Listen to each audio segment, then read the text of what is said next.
వర్షిత త్వరగా ready అవ్వమ్మా.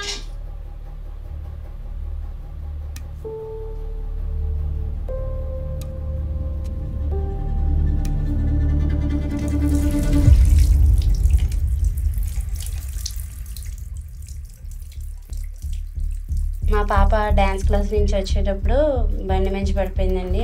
Call fracture అయింది, operation పడుతుంది అని చెప్పారు. ఆపరేషన్ చేయించామండి. ఆపరేషన్ చేయించిన తర్వాత 3 నెలలు బెడ్ రెస్ట్ అన్నారు. అప్పటికీ కూడా కాలు నడవలేకపోతుంటే ఫిజియోథెరపీ అవసరమని చెప్పారు.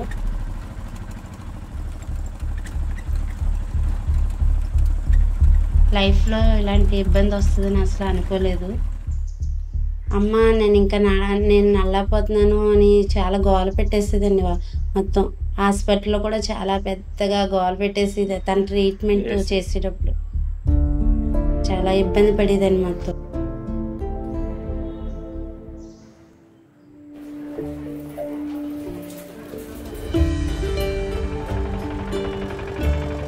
నేను ఫస్ట్ టైం వర్షితాని చూసినప్పుడు షీఈ్ ఇన్ ఎక్స్ట్రీమ్ పెయిన్.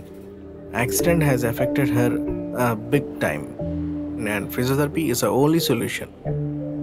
చాలామంది హాఫ్ ట్రీట్మెంటే చేయించుకుంటారు. Even though they have money, anything ఏమున్నా కూడా ఏదోలా నడిచేద్దాంలే, ఎందుకు ఇంత సఫరింగ్, లేకపోతే వాళ్ళ ఇంట్లో సపోర్ట్ లేక, ఇలాంటి చాలా కారణాల చేత హాఫ్ ట్రీట్మెంట్కే అవుతుంది. They will become permanently disabled కూడా.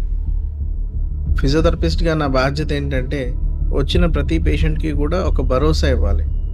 సేమ్ అదే వర్షిత వాళ్ళ పేరెంట్స్కి కానీ వర్షితకి కానీ ఆ భరోసా ఇచ్చాను. ఏంటంటే అమ్మ నువ్వు బాగా అవుతావు.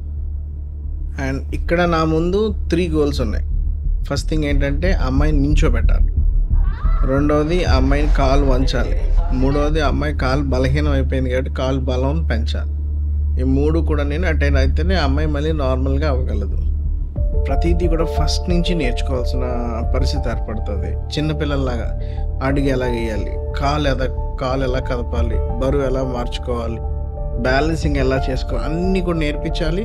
వర్షిత కూడా చాలా పెయిన్ సఫర్ అవుతూనే వచ్చింది, బట్ షీ కోఆపరేటెడ్ వెల్. ఆ 3 నెలలు కూడా తను రికవరీ అవుతుందా లేదా మాకు చాలా డౌట్గా ఉండేదండి. తన భవిష్యత్తు ఏమవుతుందని కూడా మేము చాలా భయపడేవాళ్ళమండి.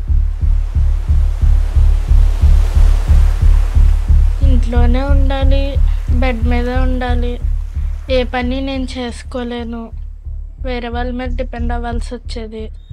మా ఫ్రెండ్స్ అందరూ స్కూల్కి వెళ్తే నేను ఒక్కదాన్ని అలా ఇంట్లో కూర్చొని ఏం చేయాలో తెలియక అలా కూర్చొని ఉండేదాన్ని.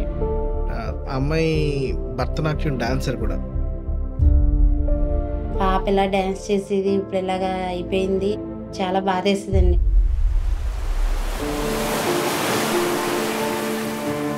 మన కోరమండల్ హాస్పిటల్ యొక్క ఇన్ఫ్రాస్ట్రక్చర్ కానీ other things and physiotherapy department is also well equipped. ఆ అమ్మాయి యొక్క ఇంప్రూవ్మెంట్లో చాలా వరకు హెల్ప్ఫుల్ అయినాయి. మా స్లోగన్ కూడా ఏంటంటే అత్యాధునికమైన వైద్యం సామాన్యునికి అందుబాటులో. గవర్నమెంట్ హాస్పిటల్కి వెళ్ళి అక్కడ ట్రీట్మెంట్ స్టార్ట్ అయిన తర్వాత మాకు డాక్టర్ గారు రోజు కూడా ధైర్యం చెప్పేవారు. అండ్ ఇట్లాంటి హాస్పిటల్ ఇట్లాంటి ప్లేసెస్లో ఉండడం ఆ అమ్మాయికే కాదు చాలా మంది they are utilising it and they are getting good benefits from this hospital.